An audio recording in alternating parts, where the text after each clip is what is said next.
Hey, what's going on, sports card fans? This is Ray from Philly here, and I'm joined by my co-host Mike, this baseball card life. Mike, how you doing tonight? I'm doing great, man. So excited for this episode. We are very excited. This is episode number 5 on Sports Card Talk. And if you guys have been watching my channel, you know what I'm known for, right? And we have a very special guest on our show tonight. Uh, every time you guys see my videos, I always do a video for a set. I'm going to give you a little hint of who's on with us tonight. See if you can kind of guess who that is right now. But I always say this. I always say, this is Ray from Philly, and I'm doing a show tonight on the 300 great baseball cards of the 20th century by Mike Payne. Mr. Mike Payne. That's right, is joining us here tonight. We're honored and privileged to have you here, Mike. Thank you for joining us so Well, much. now you showed the cover of the book, and now everyone's thinking Griffey's on. All right, well, Mike, you want to get started? You can start with the questions if you want. All right. So, can you just share with the community here, like the history of you at Beckett Media, Beckett Publications, and kind of what you do at your current job as Sure, editorial director? Yeah, I've been there a long time, and I was separated for about 8 years when I went and worked for myself, and then I worked for USA Baseball, and then I came to work for, believe it or not, Panini. And I had been at Beckett. Jim Beckett hired me way back when the earth was cooling back in 1991. And I had been there until almost the end of 2008, and then went off and did some of my own stuff. I came back in 2014 as editorial director. I missed the work. I missed the journalism aspect of my job, and I've been back since then. I've seen a lot of changes in the industry. I've seen a lot of good people come and go, but I'm still plugging away there. Yeah, that's great. So, All right, so my question is, I'm going to skip to number 3, Mike, and you can go back to 2. okay. Are you a card collector yourself? And if so, how did you get started? Do you have a favorite player, team, set you collect? A resounding yes. And my wife will tell you that, yeah, I'm a card collector and a card accumulator. On my desk right now are just piles of cards that need to be filed away. I'm sure my desk doesn't look any different than yours or the listeners or anyone else's that collects. Yeah. So, yeah, and I've been a collector since I was 8 years old.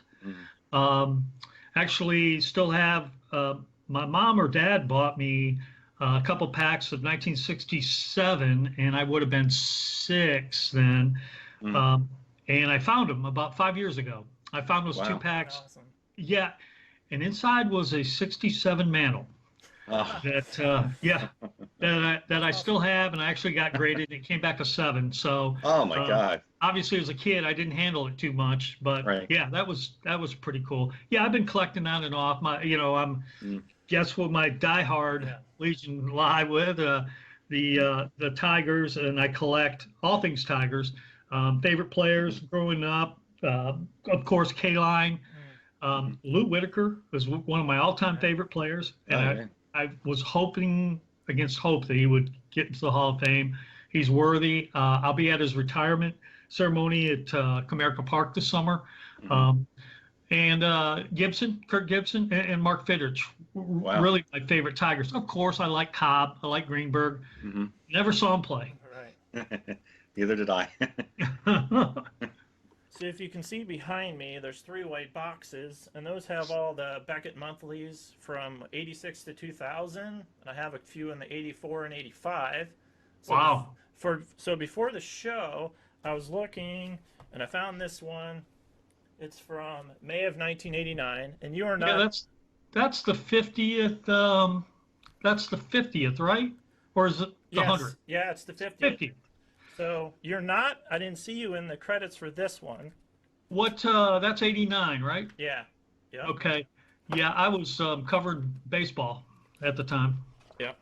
But I did find this next one with Bo Jackson on it, That's 89. and here's Yeah. here's the first article I could find. Yep. It says, "Can I please have your autograph?" That was So- Ricky Jordan right there. Yeah, former Signed Philly. autographs. Former Philly. Yeah, and I think did I talk to Greg Jeffries for that story too? Because I remember sitting down with Jeffries, and he was just fascinated by, he was just fascinated by the whole baseball card thing at the time. Yeah, and at the bottom it said you're a sports writer for the St. Petersburg Times in Florida. Yes. Wow. So Yeah. what a place awesome. to live. It's a beautiful area in the country. Oh, it was fantastic. I lived in Clearwater on Oh, wow. the west side, and right on Little Tampa Bay, so we could walk to the water. It was fantastic. A great part of my life and time in my life. We had two of our three kids there in Florida, and it was fantastic. And I was covering baseball, both Major League Baseball at the time. The so-called Devil Rays were coming to town. Yeah, 90, 91, 92. Yeah. Yeah, and then I had a Florida State League column every Sunday. So great. Well, as I told you in the beginning, I'm a big fan of this book. I do the PSA set registry. I have about 170 some cards in that set. So God bless you. thank you. My first question to you is, how did you come up with the idea of this book? It's just a fantastic book. Yeah, that's an idea I've been dragging around with me for a couple years. And I kept putting it off because I thought I don't have the time to put in what is necessary as far as getting cards listed out. And it's not just 300 cards. I had 500 cards listed. Okay. Thank God you didn't do that. No, You'd I'd be still be broke, writing. man. Yeah. You know, I'd still be writing. Yeah. 300 seemed like a natural number, and it made sense for a book to cap it at that. And then I came up with a list of about 500 cards and had to begin the hard task of, okay, you're number 301. And that was difficult, but I ran it by a couple people, and I always want to make sure with this and with the 80 in the 80s, I always am paranoid that I'm going to leave off an obvious card. Right. That it's so obvious that I just assume it's there. So I ran it by a couple people, and I had everything, and then it was a matter of ranking, and I ranked them, and that took several days because I just kept changing it and changing it. Yeah. On each card, I wanted to be able to argue effectively why that card is A on the list and where it's at. Right. And you know what? All these lists are subjective, right? Yeah. Sure. Yeah. Absolutely. And they're all designed to create dialogue. And this book created a lot of dialogue, which I was really kind of surprised about it. We sold out of the book, which I was kind of surprised. I think we printed 17,000 copies, and they're gone now. Are they on Amazon? Yes, but it's out of print. Right. Okay. Wow. So what made you go with the idea of like great cards and not like most expensive and greatest? You said that in like the introduction to the book. Yeah, and that's a really great question, because I think most people would assume that it's the most expensive cards. Well, I'm a mere mortal, and I can't afford a lot of those cards that are on there. They're still great cards just because I can't own them. Right. But I also wanted to have some cards on there that were obtainable and that promoted the game and promoted the personalities. And it wasn't just about how much is it worth. And that was important to me. Excuse me. So you'll see some names on there that you kind of go, oh, that's a $2 card. Yeah, but,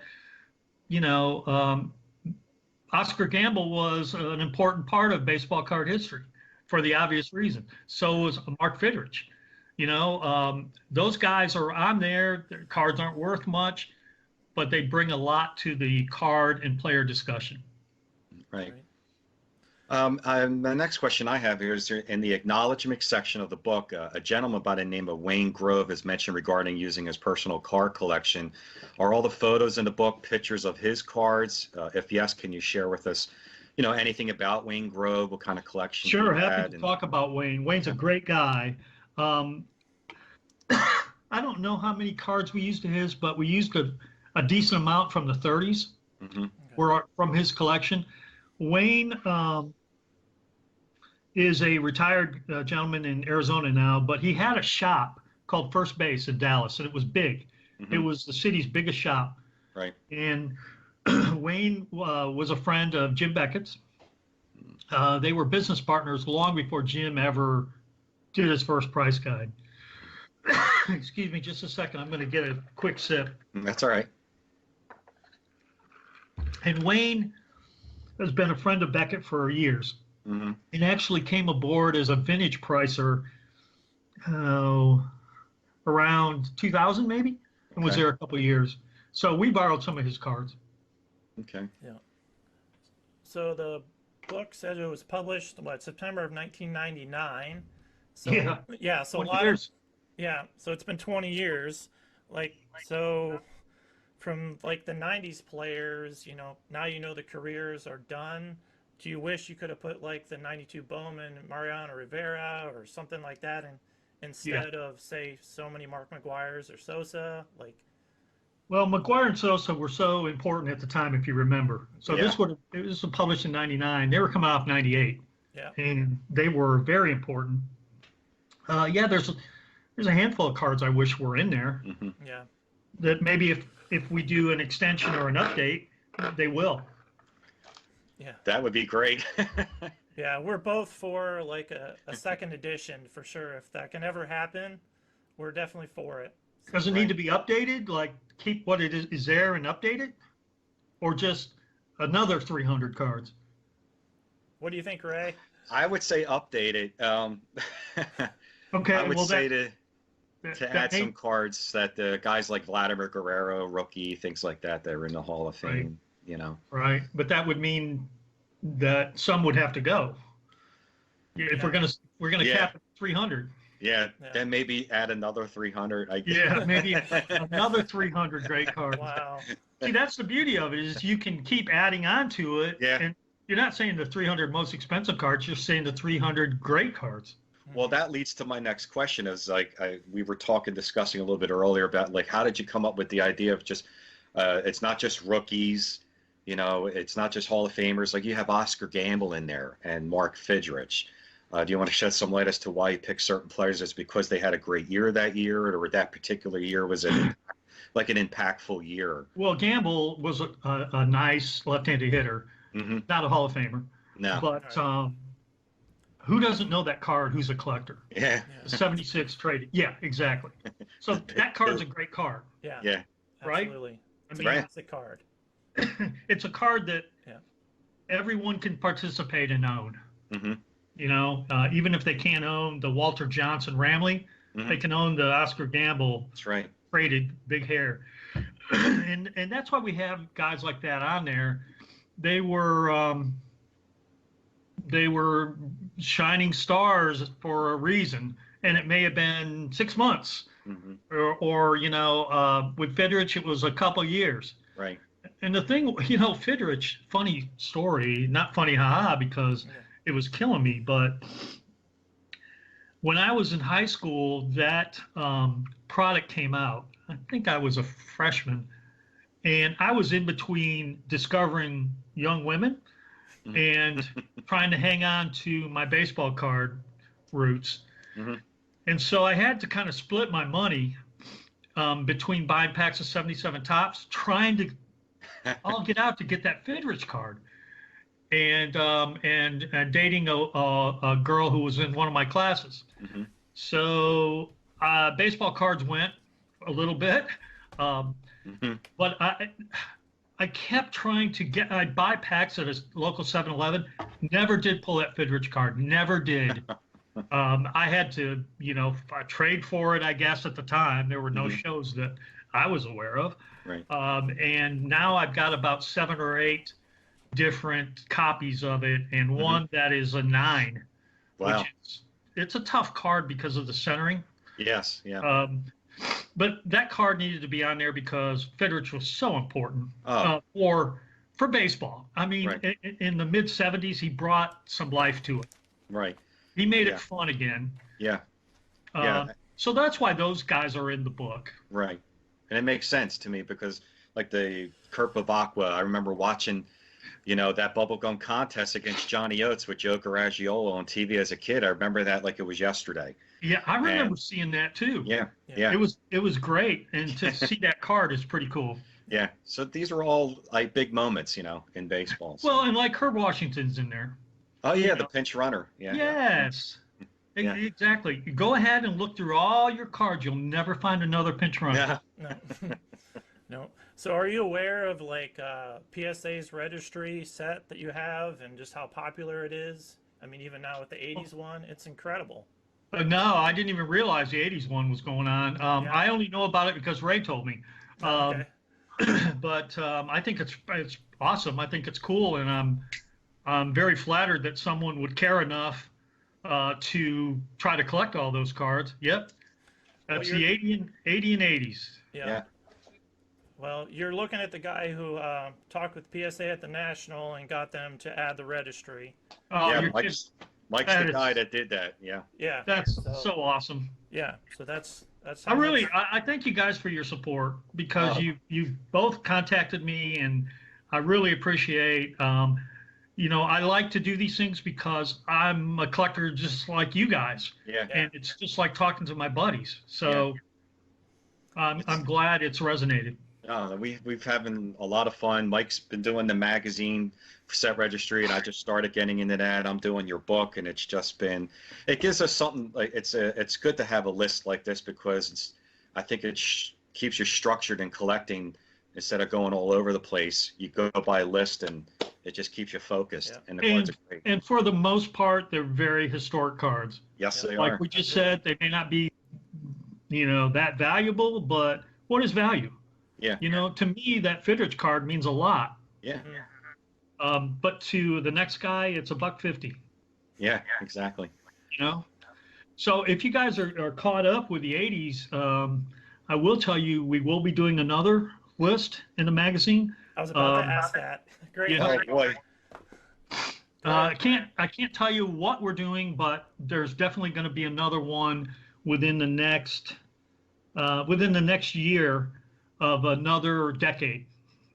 Breaking news on Sports Card Talk. Yeah, We're excited Yeah. for that. We were hoping for So- another decade. I can tell you we're looking at the 70s and we're looking at the 90s, and Awesome. I'm leaning on the 70s right Absolutely. I'm all for the 70s. now. And so that's probably what we'll do. I just need to take a week off and start listing every 70s card that I think merits consideration. Yeah. And of course, it'll be 70 in 70s, so there'll be 10 fewer cards than the last one Yeah. we did. Right. But yeah, 70 is still a lot of cards to rank. Oh God, there's plenty of them. So So what do you think would be number one? number one from the 70s. That's a good question. 71 Thurman? Nah, No. 75 Brett?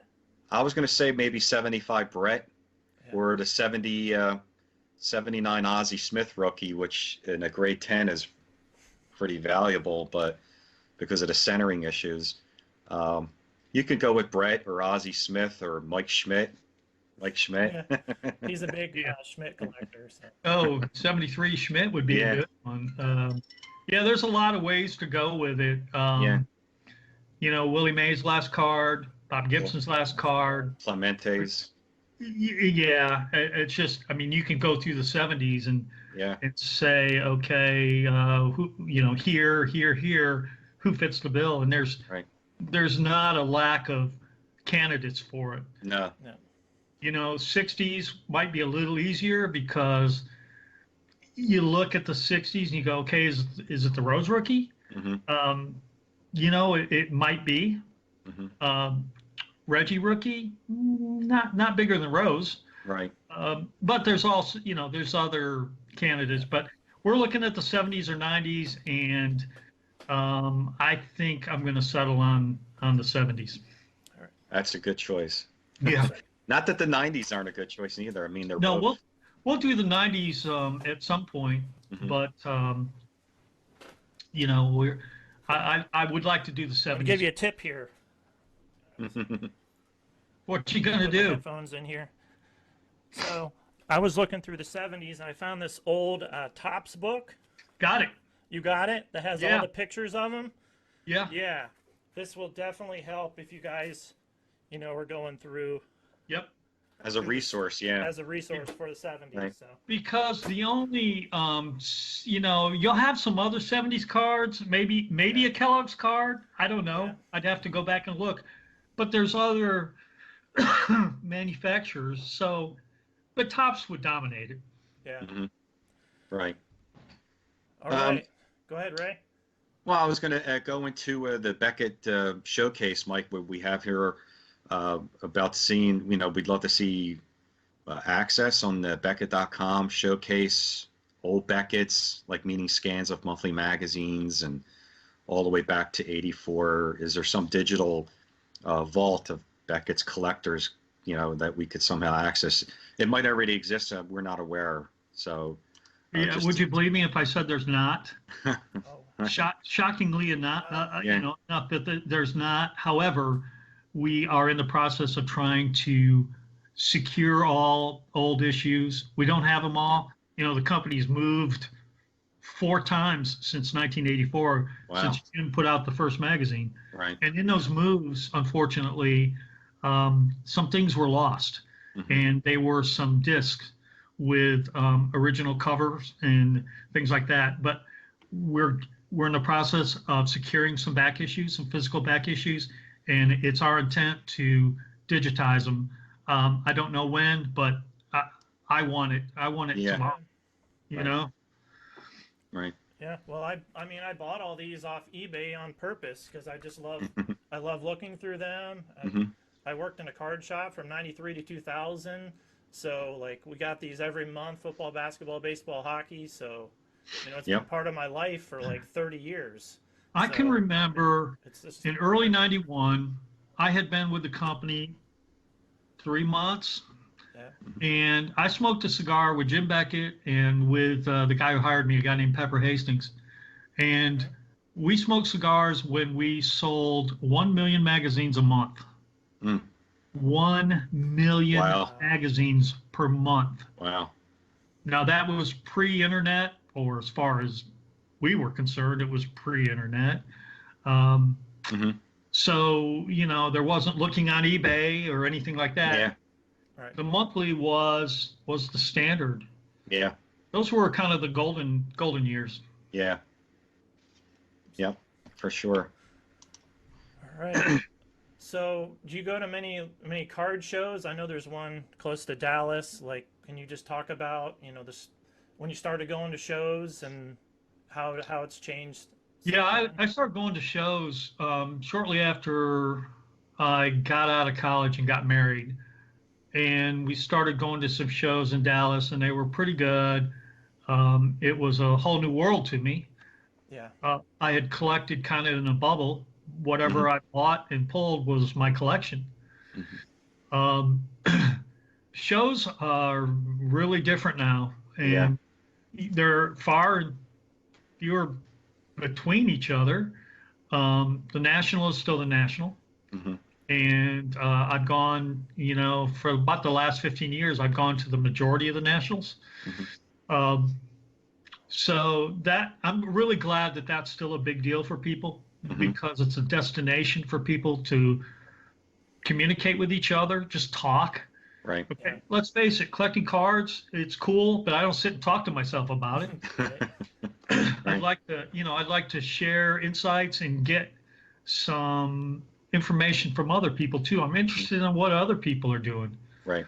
And so Right. shows are great for that, but there's still an occasional weekend show in Dallas. Mhm. And I know Rich Klein has one Mhm. in Plano. If you know Rich actually I Yeah. used to scour my 300 cards to make sure I wasn't missing anything. Rich still has a show that attracts a decent amount of people, but beyond that, they're far fewer. And I don't know if it makes the ones that they have better Mhm. because you're excited, or if it's just one of those things where eBay is eBay and people are going to buy online. Right. Now, have you thought about going into different sports, maybe with the 300 book at hockey, football, or basketball, or? Funny you should say that. After the baseball book printed and was selling pretty good, our book team talked about doing a football one. Mm. And I don't know, do you know Tracy Hackler? No. Nope. Okay. He is a PR guy at Panini, Hmm. but he was a longtime football editor at Beckett. Okay. I hired him a while ago, let's just say that. Okay. Tracy loved football cards, and he wrote a 300 football cards book, Okay. which never got published. So what they pulled the book printings at the time, they just thought, well, we're not, we've had some hits and we've had some misses.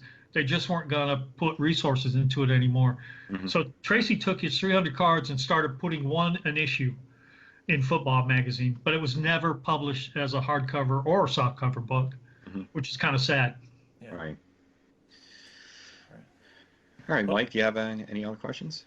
No, I think we're kind of running out of time tonight, and we really appreciate Mike. I think we could talk for the next 10 hours about these books and cards, but we really appreciate you coming on. Just this, you can see by the smile of Ray's face, he's got a grin the whole time. So, yeah, so Love that book. Oh, yeah. Just appreciate it. It's like my Bible. Yes. You All right, know, Ray. that book was I wrote the majority of that book between midnight and 2 a.m. Wow. Days on end. Wow. I had 3 kids, and I'd spend time with them at night, put them to bed, and then go write. Well, you did a great job, and I just want to thank you personally for coming up with this book, the magazine. We're looking forward to other future lists. I know all the collectors out there are thrilled that you came on tonight. We really appreciate you being on. Thank you for taking your time. We know you have other plans tonight, so we want to thank you, and we really appreciate you coming on tonight. Thank you so much. Guys, thanks for having me. I really appreciate the opportunity to talk about cards, baseball, the book, the magazine, the Tigers, as bad as they are. Yeah. But anytime you want to talk baseball, just give me a ring. Thank you so much, Thank you. Mike. We greatly appreciate it. Okay. Yeah. Thank you All right. very much. Look Okay. for a future list. Yes, thank Will you do. so much. Take care. Okay. Take care, guys. Yeah. All right.